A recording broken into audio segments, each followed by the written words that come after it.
Hello students, welcome to our channel Concept Adda. Today in this video, we will discuss the question answers of chapter 1 Nutrition in Plants. Let's see the first question. Why do organisms need to take food?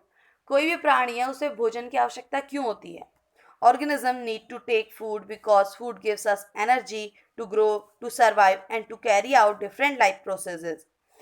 कोई भी organism है उसे भोजन की आवश्यकता इसलिए होती है क्योंकि फूड से हमें क्या मिलती है? एनर्जी यानी ऊर्जा। टू ग्रो बढ़ने के लिए, टू सर्वाइव जीवित रहने के लिए, and to carry out different activities, such activities like playing, walking, running, studying. These all activities requires energy. ये सारे काम करने के लिए हमें किसकी जरूरत पड़ती है? एनर्जी की। Our body gets energy from various components of food. हमारे शरीर को एनर्जी किससे मिलती है? फूड के अलग अलग कंपोनेंट से। And the components of foods are carbohydrates, fats, proteins, vitamins and minerals.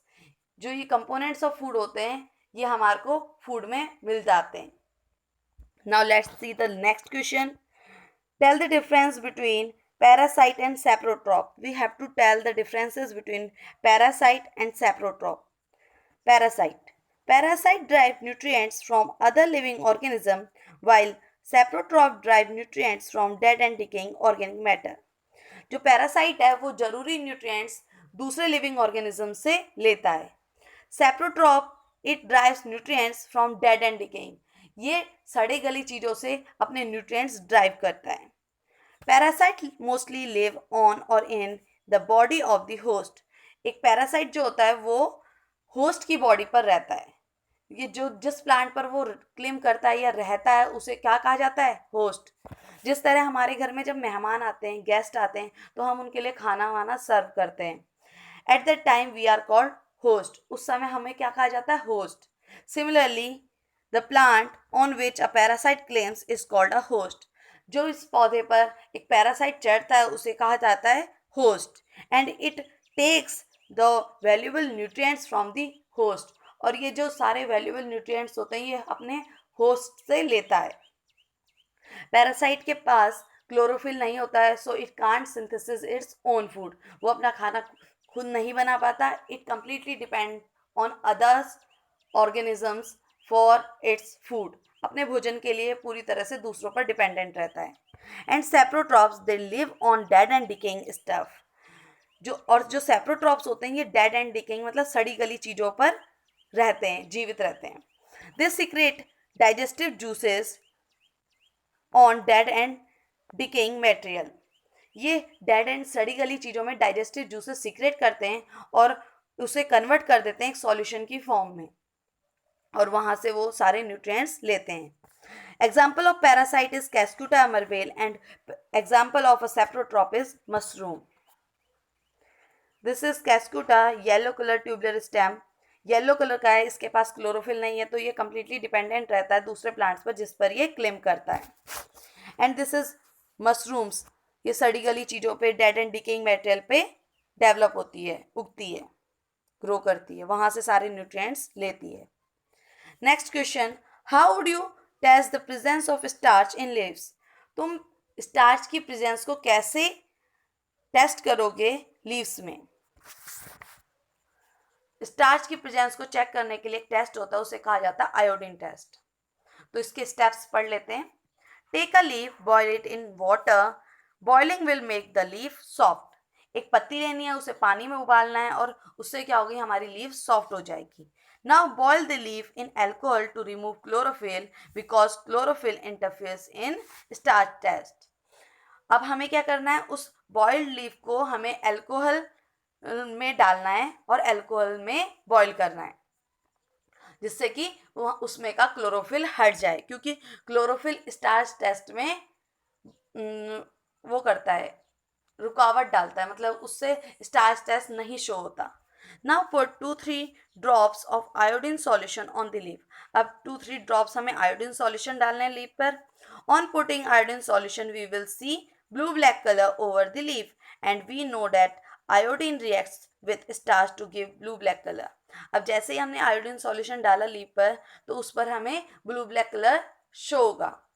ये ब्लू ब्लैक कलर किसके प्रेजेंस को शो कर रहा है, it's showing the presence of starch. ये दिखा रहा है कि स्टार्च लीफ के अंदर है, क्योंकि आयोडीन जब स्टार्च से रिएक्ट करती है तो वो ब्लू ब्लैक कलर देती है। Now let's C with this diagram. Here leaf is boiling in water, then it is boiling in ethanol means alcohol, ताकि इसका क्लोरोफिल हट जाए। Then it is being washed, फिर उसे हमने धोया और उसमें आयोडीन सॉल्यूशन डाला, and it gives blue black color. This is showing the presence of starch in leaves. Okay, this is iodine test. Next is showing the photosynthesis is necessary for star formation. इस activity से हमें पता चलेगा कि जो photosynthesis process होती है वो नेसेसरी होती है for the formation of starch. Starch की फॉर्मेशन के लिए जो फोटोसिंथेसिस होती है वो मस्ट होती है। You have to take 2 potted plants, आपको 2 पॉटेड प्लांट्स लेने हैं। Put 1 in open environment and 1 in dark room. एक को तो हम ओपन एनवायरनमेंट बाहर खुले में रख देंगे और दूसरे को एक डार्क रूम में रखेंगे फॉर 4-5 डेज के लिए। After 4-5 days we have to check the plants. 4-5 दिन बाद हम उन दोनों प्लांट्स में से एक लीफ ले लेंगे। Put iodine solution on both the leaves. अब दोनों लीव्स में हम क्या डालेंगे, आयोडीन सॉल्यूशन डालेंगे। We will see the leaf of the pot put in open environment will show blue black colour with starch, while the leaf of the pot put in dark solution does not show blue black color with iodine. जो iodine solution डालते ही blue black colour show करेगा, but जो हमने dark में pot रखा होगा उसमें starch solution blue black colour नहीं शो करेगा। So we know that iodine reacts with starch to give blue black colour, और हमें पता है आयोडीन अगर स्टार्च से रिएक्ट करता है तो वो ब्लू ब्लैक कलर देता है। This shows photosynthesis occurs in plants kept in open. इससे ये पता चलता है कि फोटोसिंथेसिस जो बाहर प्लांट हुआ है उसमें हुई है और उसी में स्टार्च है। ओके, फोटोसिंथेसिस सनलाइट के प्रेजेंस में हो सकती है। This is a figure. We observe that there was blue black colour in the leaf of the plant kept in sunlight which indicated the presence of starch. There was no blue black color in the leaf of the plant kept in dark room, which indicated the absence of starch. This activity shows us photosynthesis necessary for starch formation. इससे हमें पता चलता है कि photosynthesis process necessary होती है starch formation के लिए. This activity of 2 potted plants shows starch is formed during photosynthesis. photosynthesis की process के टाइम पर हमारा स्टार्च फॉर्म होता है। And sunlight is necessary for the process of photosynthesis, और सनलाइट नेसेसरी होती है फोटोसिंथेसिस की प्रोसेस के लिए। Now let's see the next question. Give a brief description of process of synthesis of foods in green plants. अब हमें पूरी process बतानी है कि किस प्रोसेस से फूड सिंथेसिस होता है, प्रिपेयर होता है ग्रीन प्लांट्स में। Food is prepared in the leaves of the plants by the process called photosynthesis in the following steps. जो फूड होता है प्लांट्स की लीव्स में प्रिपेयर होता है किस प्रोसेस से, उस प्रोसेस का नाम है फोटोसिंथेसिस। अब उसके लिए कौन कौन से स्टेप्स होते हैं। Carbon dioxide present in air is absorbed by stomata present under the leaves. जो कार्बन डाइऑक्साइड होती है एयर में वो एब्जॉर्ब होती है small tiny pores that are present under the leaves that are called stomata. जो टाइनी पोर्स लीव्स के under होते हैं जिन्हें हम स्टोमेटा कहते हैं, उससे कार्बन डाइऑक्साइड एब्जॉर्ब करते हैं plant. Water and minerals are absorb by the roots and transported through vessels to leaves. And जो वाटर एंड मिनरल्स होता है वो रूट्स एब्जॉर्ब करती हैं और उन्हें ट्रांसपोर्ट करती हैं। एक पाइप लाइक स्ट्रक्चर होता है जो कि रूट से लेके स्टेम ब्रांचेस के थ्रू लीव्स तक पहुंचता है। तो इस तरह से जो रूट्स होती हैं वो जरूरी वाटर एंड मिनरल्स ट्रांसफर करती हैं किसको, लीव्स को। Sunlight is absorb by chlorophyll present in leaves, और सनलाइट किसके थ्रू एब्जॉर्ब होती है, क्लोरोफिल, जो कि किस में होता है, लीव्स में। What is chlorophyll? It is a green colour pigment that captures sunlight या सन की एनर्जी को कैप्चर करता है। Now this energy is used to synthesis food with the help of carbon dioxide and water.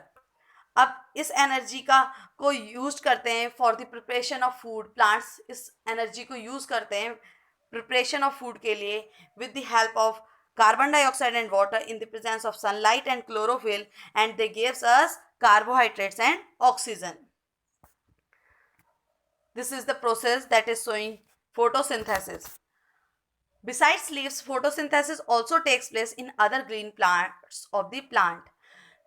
Photosynthesis जो process होती है वो leaves के अलावा और ग्रीन पार्ट्स में भी हो सकती है, वहां पर भी ये परफॉर्म हो सकती है. इन green stems and green branches, जैसे कि ग्रीन स्टेम्स में एंड ग्रीन ब्रांचेस में भी. जो डेजर्ट प्लांट होते हैं वो उनकी लीव्स जो होती हैं स्पाइन की फॉर्म में होती हैं, जिससे कि लॉस ऑफ वाटर कम से कम हो. Okay, their leaves are like spines to reduce loss of water by transpiration. Transpiration के थ्रू वाटर लॉस कम से कम हो, इसके लिए उनकी जो लीव्स होती हैं वो स्पाइन की फॉर्म में हो जाती हैं.